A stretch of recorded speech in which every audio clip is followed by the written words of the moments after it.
afternoon to ministers of the cabinet, members of the legislature, members of the media, and good afternoon to the people of Bermuda. Today, I stand before you alongside my colleagues with a heavy heart. Our island has been shaken by recent tragic events that have left so many of us with a feeling of sorrow and disbelief. The senseless killing of Miss Deontay Trim, a mother of 5, the heart-wrenching news of the passing of 4 persons, including 2 children over the weekend, and the shooting deaths of 2 young men in the early hours of yesterday morning have cast a shadow of grief over our island that is weighing down heavily on our communities.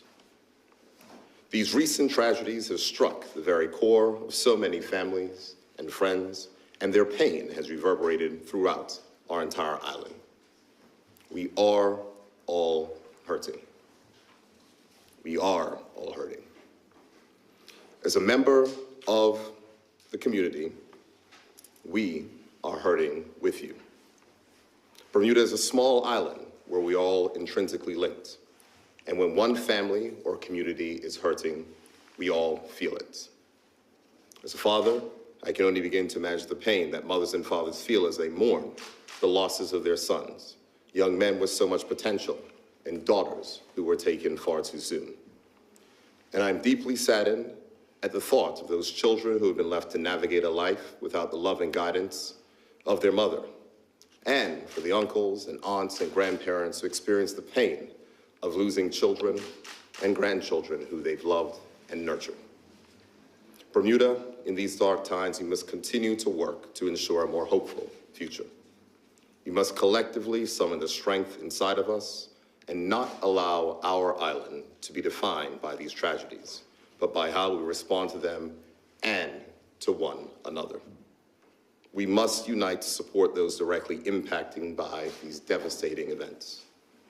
The losses that some families in our community have had to endure are unimaginable. And it is in these moments that we must provide them with the support systems that will help them in their time of grief and demonstrate to them that they are not alone. I want to reassure every Bermudian that their elected government is committed to work with Government House, who has responsibility for the police, to ensure the safety and well-being of our residents. We understand the anxiety and fear that these events have caused. And outside of policing, this government remains committed to investing in resources and programs to address the root causes of the issues that our communities face. Today, ministers will discuss the work being done in the Ministries of Health and National Security and the resources available to support our communities. As the Minister of Finance, I'm committed to ensuring that additional funds be allocated to support important initiatives that will further assist those in need in breaking the cycle of violence that our community has endured. The recent tragedies have shown that even more needs to be invested in tackling the root causes of violence, and this government will not ignore this reality and will continue to do its part.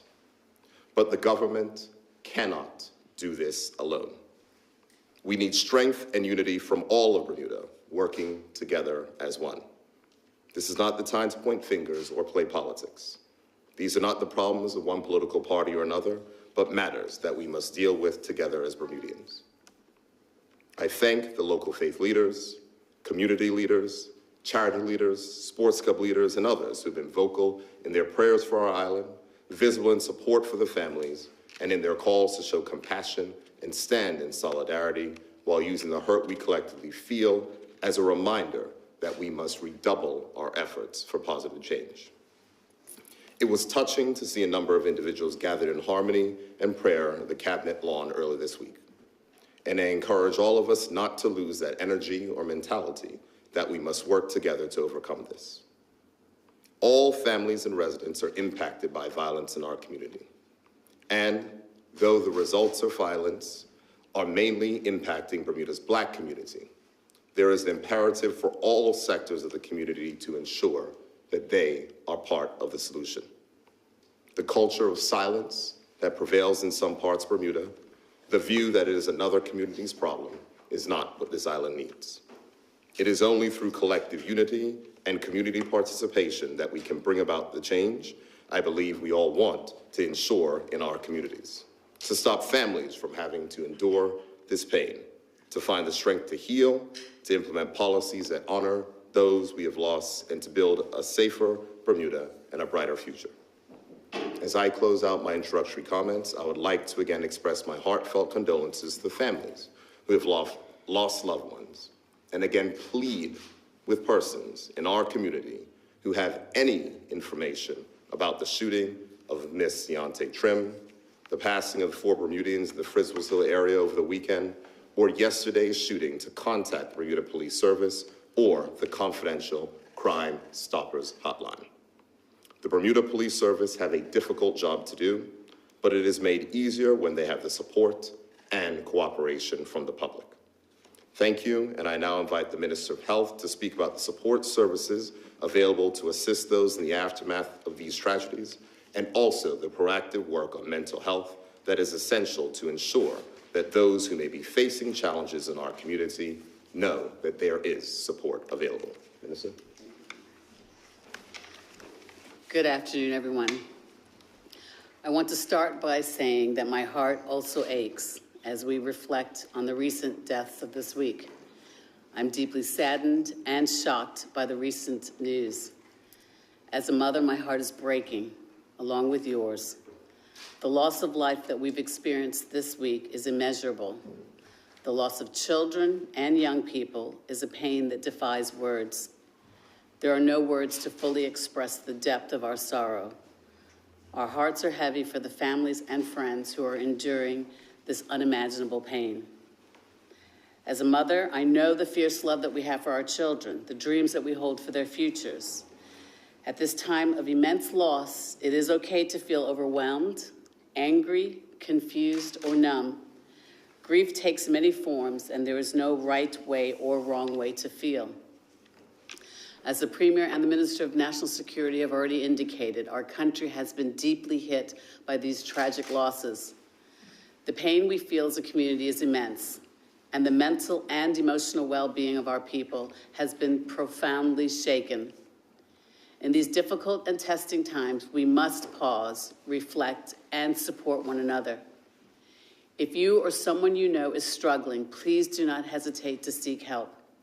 We must be vigilant and compassionate, looking out for our neighbors, our friends, and our loved ones.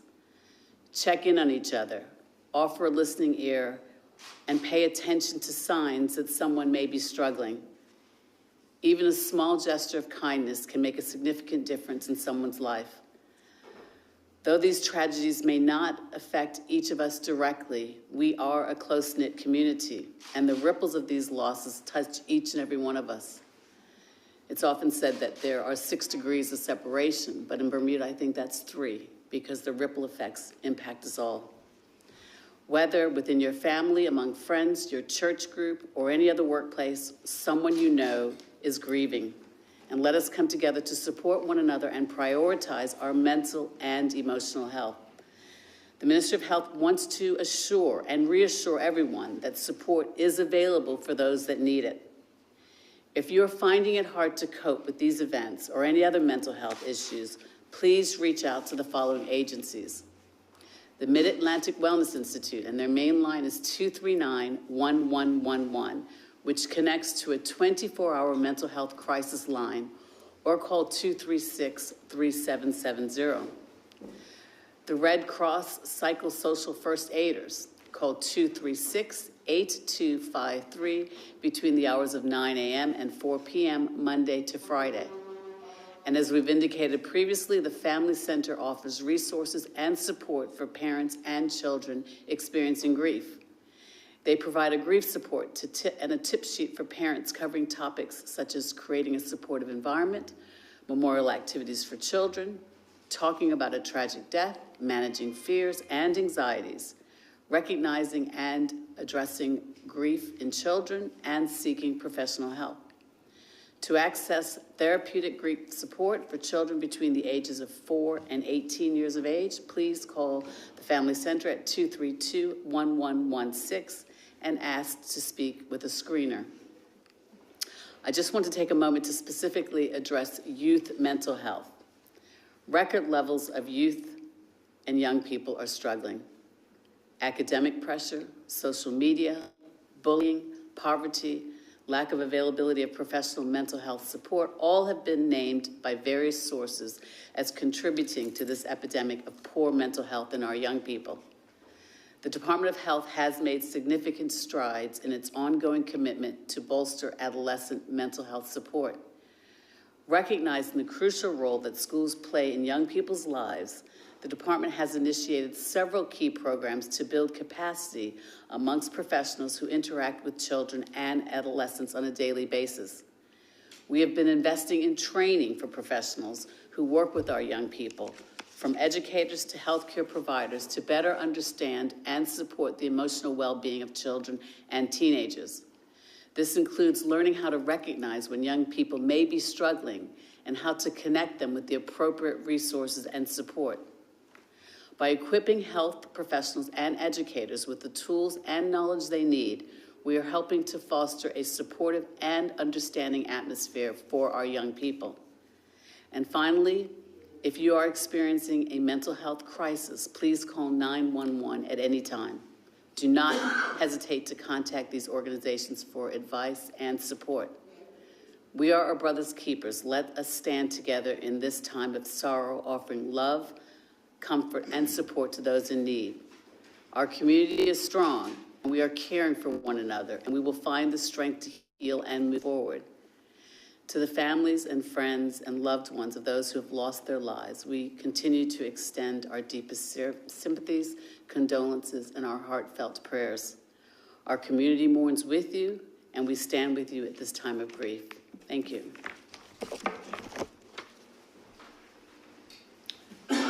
Thank you, Minister of Health, for your touching words. I'm grateful for the work that your ministry and teams are doing to support the community, and would encourage all to take advantage. These circumstances are difficult, but these resources can certainly help. I will now invite the Minister of National Security to address you and share what his ministry and teams are doing to support the social side of the police's enforcement efforts. Minister. Good afternoon. I stand before you today with a heavy heart, deeply disturbed and disgusted by the recent surge in violence that has shaken our island. To hear the news yesterday that 2 young men were fatally shot near Fort Scott in Somerset shook me to the core. These gruesome murders brought the number of homicides in Bermuda in the past 6 weeks to 7. 7 murders in 6 weeks. These include the shocking discovery of 4 lifeless people inside their home in Pembroke, a home located within my own constituency. There is no doubt that these events have left our community in a state of pain, sorrow, and anxiety. First and foremost, I want to express my deepest sympathies to the families and loved ones of all those who have lost their lives. These senseless acts of violence have torn at the very fabric of our society, and we share in the grief and pain felt by those who knew and loved these individuals. My thoughts and prayers are with you during this incredibly difficult time. As the Bermuda Police Service investigates these incidents, I want to assure the public that the Ministry of National Security fully supports their efforts, and that the police have our full support, including whatever resources they may require to bring those responsible to justice. However, we cannot do this alone. We need the community's help. I know you have heard me say this before, but the message must be repeated at this crucial time. If you have any information, no matter how significant you think it may be, please come forward. Your courage can make a difference. The police service cannot solve these crimes without your support. No police service can. I understand the reluctance and fear that may exist within our community, but it is vital for the safety and well-being of all that we stand together against this violence. The resilience of the Bermudian people is well known, and now, more than ever, we must rely on their community strength to put an end to this scourge. We must break the silence and overcome the fear that prevents us from providing information that can assist in bringing the perpetrators of these heinous acts to justice. If you're hesitant to speak directly to the police, you can call the Confidential Crime Stoppers Hotline at 800-8477. 800-8477. This hotline is staffed by people located overseas, ensuring your anonymity and security and privacy. I also want to take this opportunity to recognize the efforts of our essential service workers. They have been under pressure and on the front lines of these incidents. We know that theirs is a traumatic job when confronted with these incidents, and I thank them profusely for the manner in which they perform their duties. Their dedication and hard work do not go unnoticed and are deeply appreciated by all of Bermuda. Thank you.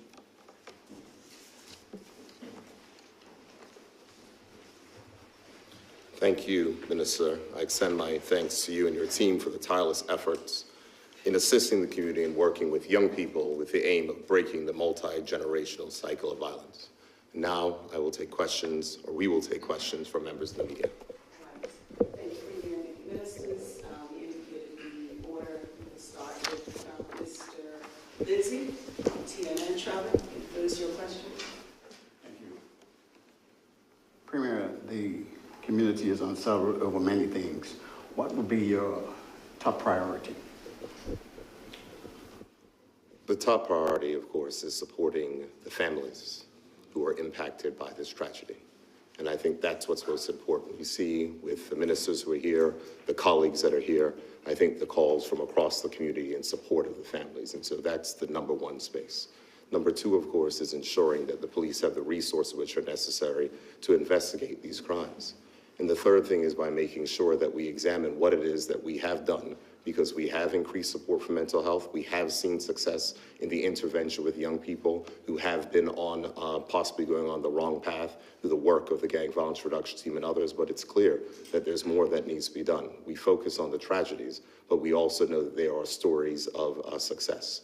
My colleagues will continue to work with young people, support families, and call on the community to make sure to be a part of those efforts as well. Do you think Bermuda is in a state of emergency? I think that Bermuda has challenges when it comes to violence. I think these recent incidents are certainly not the Bermuda that we want to see and the Bermuda of which we hope for. I think that it's important to note that while we do have these tragedies, there's also areas where our efforts in intervening with young people and trying to make sure that we prevent violence and violence escalation have borne fruit. If you look at the work the Bermuda Police Service has done over the past, even this year, they've recovered 6 firearms. That is 6 firearms that are off the street, operational firearms. So the work of which they're doing with the government support is there. But clearly, this is not a place where we want to be. And I know the news this weekend shocked many persons, and to follow on with the murder that we saw yesterday is incredibly tragic. And it is important that we make sure that we redouble the efforts. And what I've said to my colleagues know, is that I will make sure that the resources that are necessary are made available. You cannot be such a wealthy country and a wealthy society and not make sure that you put the resources where it has. We've increased resource for mental health. We've increased resource for police. We've increased resource for education. We've increased resource for young people. And where we find the need to do that more, we will do more. This administration has won 2 elections since 2017, and part of your platform is that you had the answers to the upsurge in gun violence. As party leader, do you still believe it? Well, I think if you've seen over the history of the 7 years, we've made progress. There's been some years where there have been no murders, and there's been years where there has been violence as well. I think that it's important to note, and as I've said before, that these circumstances will not be turned around overnight. But we also have to look at the progress in some areas that have been made.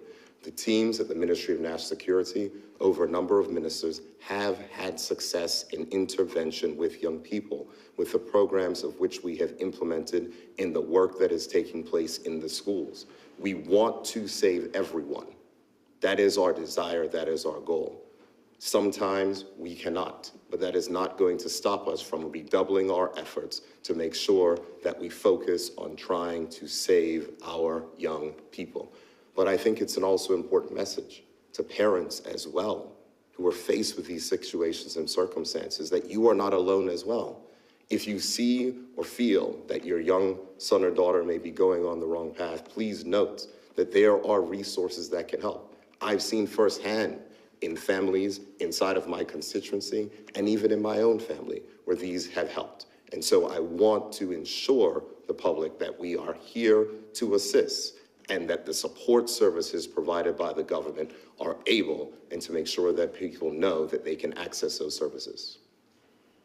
Many do not believe that you are the person to lead the country out of this dilemma that we're facing. What are your thoughts? I'm not going to get into a political discussion at a time when families are grieving. What we're going to do is continue to redouble and work the efforts of and support the efforts of the police and the helping agencies at this time. Your discussions with the governor, have you sought outside intervention, outside help, and bringing in to help the Bermuda Police Service, Scotland Yard, possibly? So what I would say is that from matters of operational policing, they're certainly with Government House and the police. The minister can speak more to any matters in relation to those discussions, but what I've made clear to the minister and to Government House is that the government will provide whatever support is necessary that the police feel that they require. You wish to add to that? You wish to add to that? Travis, not much more to add from what the Premier said, but all avenues and possibilities are being investigated. So I don't want to rule out the fact that we may go to Scotland Yard, but we haven't gotten to that point at this point in time. Police numbers are down to 360 odd. At one point they were on 400. Do we not think that we need more police officers? And I know an application has been put out for more police officers, but medians are not stepping on.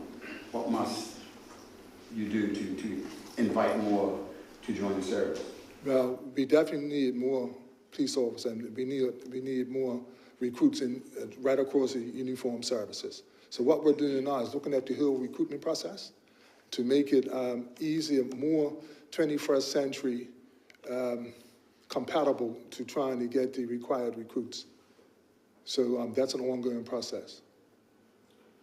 Do you have a final question for the Yeah, one of the question is basically many Premier Brady may feel that education is still the key to ultimately solve many of our problems, but we have no faith in the present minister. Remember the department's protests. So my question is, why is this particular minister still in the job? So let me speak to the matters of education, because education is tied into opportunity, and opportunity is one of the things that when we look at the social dynamics of community violence that is important. What we've done is we've increased resources to education.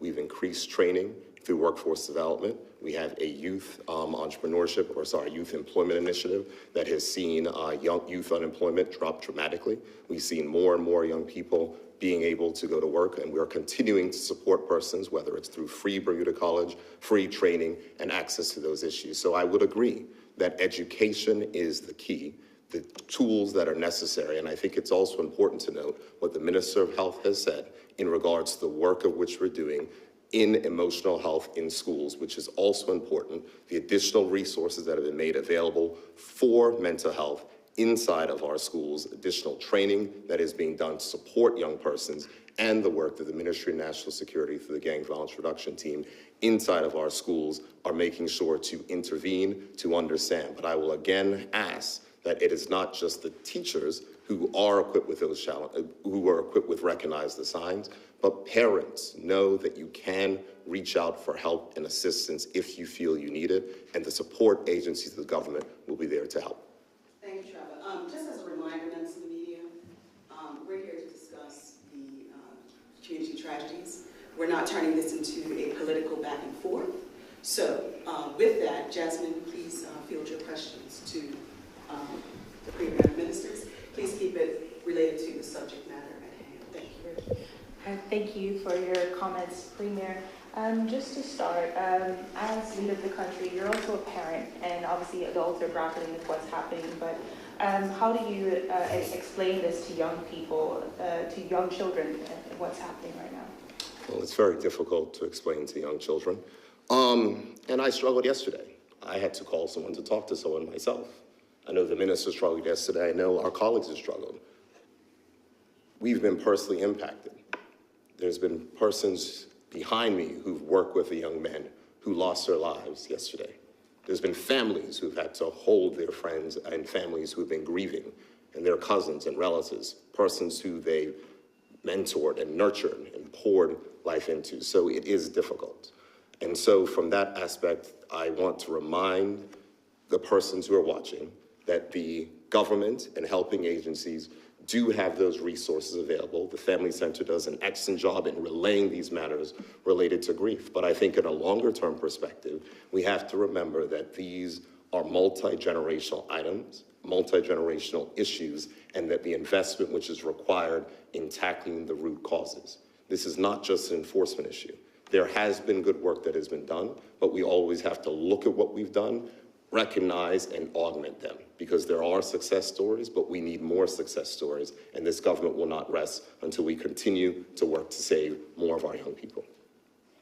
And yesterday, the Ministry of Health obviously put out a number of phone numbers that people can call. Have you had much of a response from people reaching out for help? Historically, that information is obviously confidential because there is a hotline, so we do monitor how many people are calling and the numbers and so forth, but insofar as whether there's been an increase as a result of this, that's information I can't disclose. But we do have, I think of more importance is the fact that those resources are available, and if someone does need help, then they are entitled to contact the Mid-Atlantic Wellness Institute or alternatively call the 911 so that they can have services immediately. That's it, Jasmine? Mr. Deacon, what was that? Good afternoon, Premier, Ministers, MPs and Senators. Thank you for spending the time today. It's a very difficult moment. I appreciate that. Premier, you outlined a series of initiatives that the government has undertaken over the months, years, to address these issues in the community, yet we're still seeing acts of violence like this. Why should people have confidence in the government and the police and their ability to stop these acts of violence? So, as difficult as it is for me to say, this is not just a Bermuda problem, this is a global problem. We've seen an increase in violence, specifically gun violence, across countries, whether it's countries in the region, over overseas territories, whether it's neighboring countries as well. And so from that aspect, it is a challenge. But what I will say is that there is no lack of determination. There is no lack of desire to make sure that there's additional resources made available. There has been additional resources that have been made available for mental health. I remember the police commissioner came to me a year and a half ago, said that he was looking for additional resources, hire specialist investigators to bring on more persons, to upgrade their systems, et cetera, and the government has made sure to provide that support. It is not going to be easy, but I think that it's important to note that there is progress that has been made.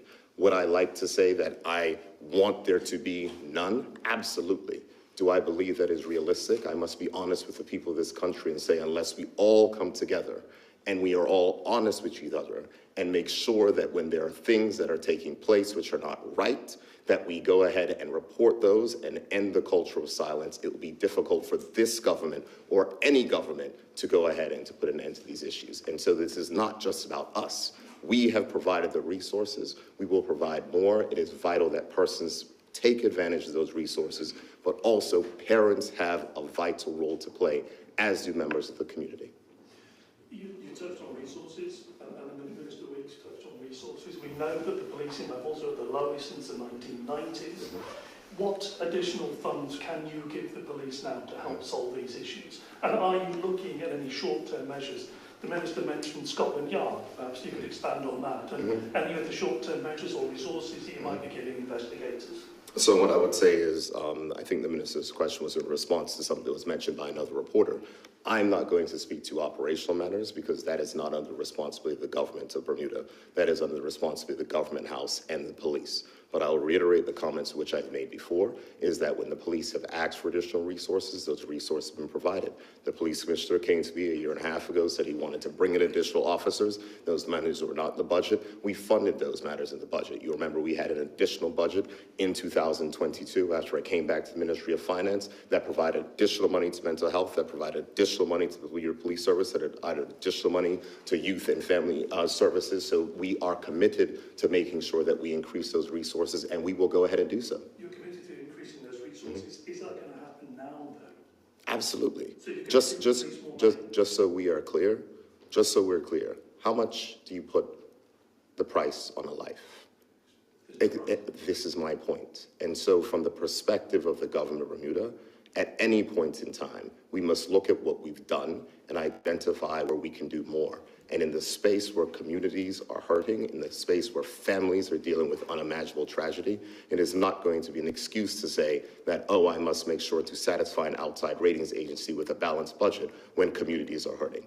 That is the view, that is the attitude, that is supported by my colleagues, that is supported by my caucus, and this government will make sure that we do that and support the agencies that require the additional assistance to make sure to deal with these particular challenges and make sure there are more resources available.